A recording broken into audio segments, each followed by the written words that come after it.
Bubba was a simple man with simple tastes. He and his buddies, Richie and Martin, were just minding their own business in a large-scale bar fight when suddenly, the people they were fighting started turning into things. Not ones to give up at the first sight of trouble, Richie, Martin, and Bubba just assumed that the speedballs they had taken earlier were just starting to kick in and started fighting even harder. To put it in simple terms, the party absolutely destroyed an entire bar full of changelings. Unfortunately for them, those particular changelings were under the protection of a local hedge baron, who had hired them as extra muscle for a planned heist/mass kidnapping that was scheduled for Christmas Eve. Bubba and his friends got wind of this plot from a weaselly little guy who had hidden under the bar when the fighting started, and, being drunk and high as kites, they believed him instead of writing him off as a crazy person. Now, Bubba and his friends were hardened bikers. There wasn't much they loved that didn't include some form of illegal drug, alcohol, or sweet ride, of the metal or fleshy varieties, but there are two things that these three hardened bikers loved more than that potent combination: their mamas and Christmas. Having heard that some hedge baron or some shit planned to ruin Christmas, Richie, Bubba, and Martin immediately sprang into action as only those operating under the influence of drugs and alcohol can, dragging along the weaselly fellow to show them where Baron Fuckwad was. They made a stop at the local mall, where they raided the employee lounge for appropriate attire to sneak into his stronghold. Richie and Martin, as they were slimmer, became elves, while Bubba, with his rotund belly and flowing luxurious beard, became Jolly St. Nicholas. Suitably disguised, our three heroes set off for the lair of the hedge baron, which involved taking more drugs until they were blazing down the road at such high speeds that they couldn't really see, which is just as well, as their guide led them down strange roads and secret ways, showing them sights along the way that were not meant for mortal eyes. The three later agreed that it was not that bad as trips went. Back to our tale. Once they arrived at the lair of the hedge baron, Richie, Bubba, and Martin walked up to the door and knocked, as only those with their inhibitions fried can. They drove their motorcycles through a conveniently placed window. It was here that our intrepid band of hardened bikers spilled over from their inebriated rage to full-blown smoldering hate. Children, clothed in rags, most crying, and all below the age of 10, stuck in a spacious, freezing room. At least 40, possibly more.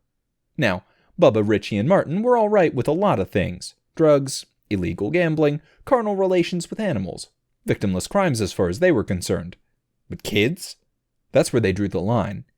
Bubba and his friends had chosen the lives they led, and they knew where they were headed. But to take that choice away and fuck with kids?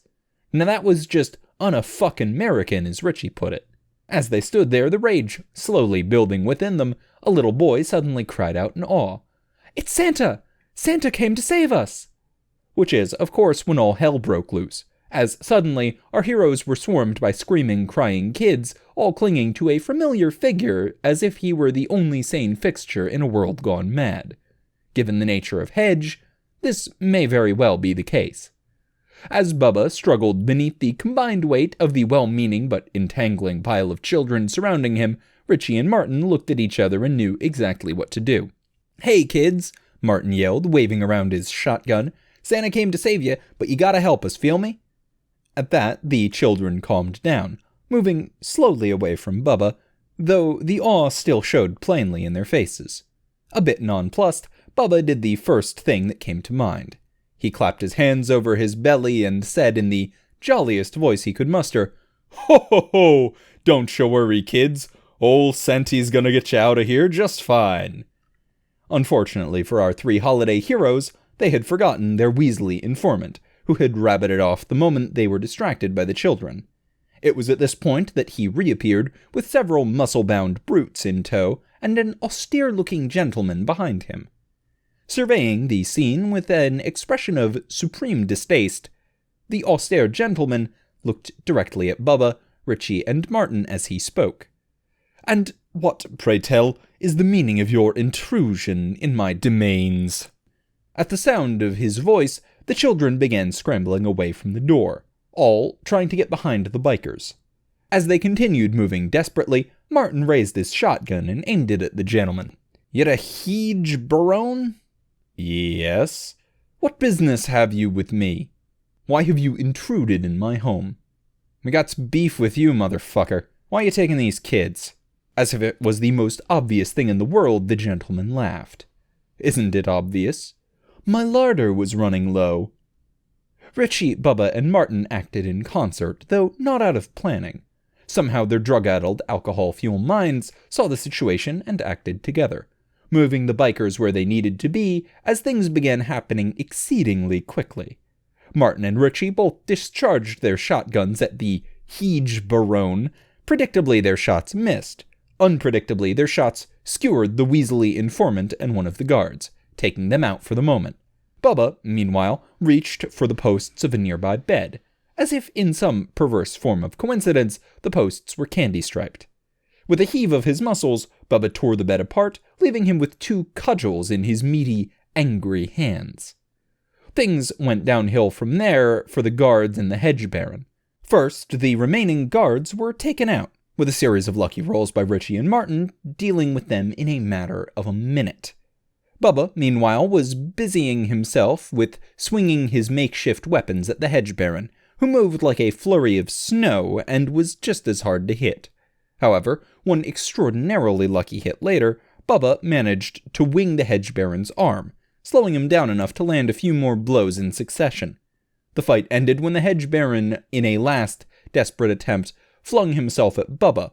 Like a hefty Hank Aaron, Bubba grasped both of his cudgels in both hands and swung with all of his might. Against all odds, his ill-timed swing connected with the head of the hedge baron, caving it in and very nearly tearing it off outright. From there, Bubba, Richie, and Martin celebrated by looting the manor of what they could, relieving it of its store of fine alcohol and strange silvery weapons, before torching the place. Satisfied that they had saved Christmas, the intrepid trio herded the children between their bikes, guarding the sides and the rear as they were led back to the real world. Of course, being criminals, our trio couldn't very well handle 40 kids.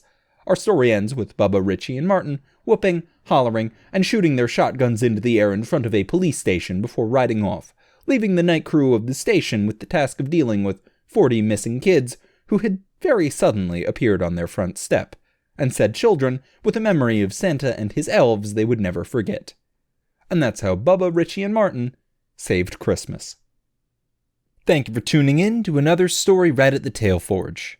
If you'd like to find the written source of the story, the most readable version is linked at the top of the description. If you like what you just heard, consider throwing a small donation in the PayPal link in the description. If you want to keep hearing stories like this, consider joining the Patreon to throw some money my way every month, along with the opportunity to sit in on live readings in the community Discord on Tuesdays and Thursdays. If you want to get something for yourself, you can check out the Teespring link in the description, or use my DriveThruRPG affiliate link, where I'll get some kickbacks for any rulebooks, campaign modules, maps, or token packs you buy.